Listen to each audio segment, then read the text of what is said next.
haliyle nakliyenin sorumlusu alalım. Bir nakliye zamanı Şahane nakliye. Alt tarafta görüyorsunuz.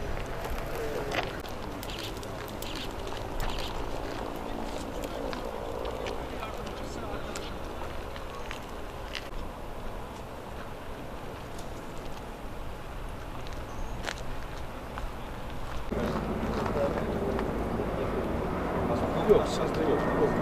Yerleşiyor.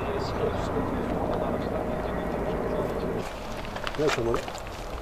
İşte arkadaşlar ben de yeni bilgi alıyorum ama ani gelişen bir yangın. Sıkıntımız karadan müdahale çok mümkün değil. Araçlar giremiyor. Onun için arkadaşlar şimdi yol açmaya başladı. Esas bu gördüğünüz alanın dışında dağın diğer tarafında arkadaşlar bölge müdürümüz ve il müdürümüz falan oradalar. Diğer daire amirlerimiz orada. Oradan da müdahale ediliyor. İşte bütün dozeri olan kamu kurumlarımızın dozerlerini buraya yönlendirdik. Bütün arazözler geliyor. Trafik o anlamda kontrol ediliyor. Şimdi helikopterimiz uçuş müsait olduğu süre boyunca uçuşlarını yapacak, sortilerini yapacak. Yerleşim yerleri anlamında herhangi bir risk öngörülmüyor şu an itibariyle. Yani biraz tabii gelişme rüzgarın durumuna, ondan sonra arkadaşların karadan müdahale edebilme şansına bağlı görülüyor ama inşallah büyümeden arkadaşlar önünü almaya gayret ediyor. Tabii bir yangınımız da Eflani'de vardı. Ondan belki haberiniz olmuştur. Oradaydı bütün araçlarımız. Orası elhamdülillah kontrol altına alındı. Orada şimdi soğutma çalışmaları devam ediyor. Dolayısıyla işte bazen böyle göründüğünden daha büyük oluyor arkadaşlar. İşte hep beraber mücadele. Alınan tedbirler arkadaşların verdiği bilgiye göre yangınların çıktığı noktalar itibariyle ekstra şüphelenmemiz gerektiği yok.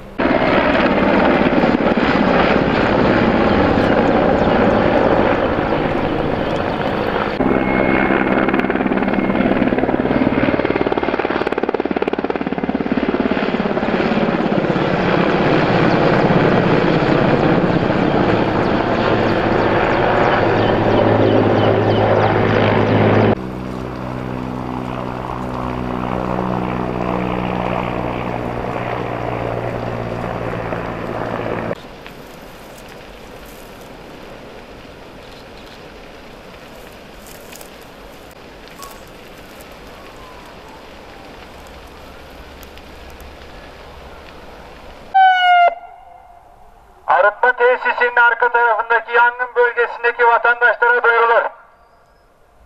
Arıtma tesisinin arka tarafında bulunan yangın bölgesinde bulunan vatandaşlara duyurulur. Yangın alanına girmemeniz hayati tehlike anlamına arz etmektedir. Bölgedeki vatandaşların bölgeyi terk etmesi rica alınır. Tamam, anlaşıldı efendim. Hemen adamsın ya. Öyle bir araç geldi zaten. Senin yolundan Aydın Bey bir daha al.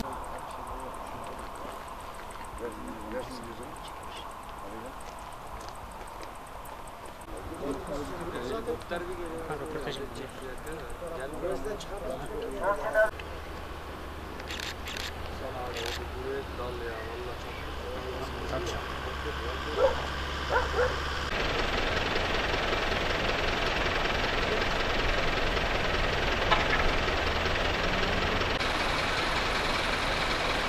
Mesela Yenice'ye doğru gidiyor. Tamam bitti.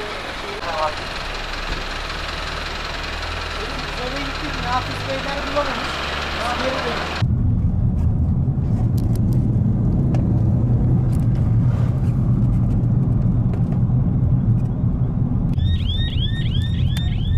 Abi oradan rahat çekebileceğimiz bir yerden çekelim ya.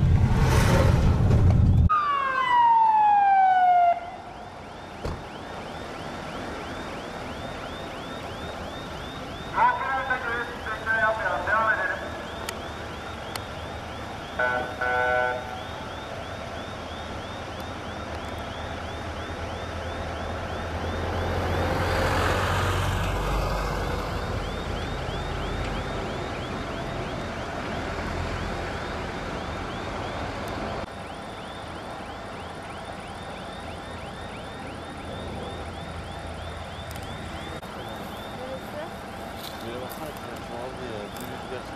Devam edelim. Bekleme yapmayalım. Dikkat edin.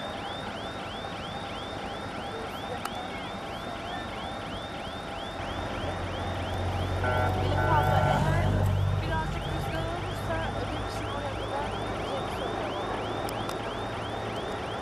Ödemiş'in alt tarafında. Arıtmadan oradan ödemiş tarafına dönüyor.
Devam et.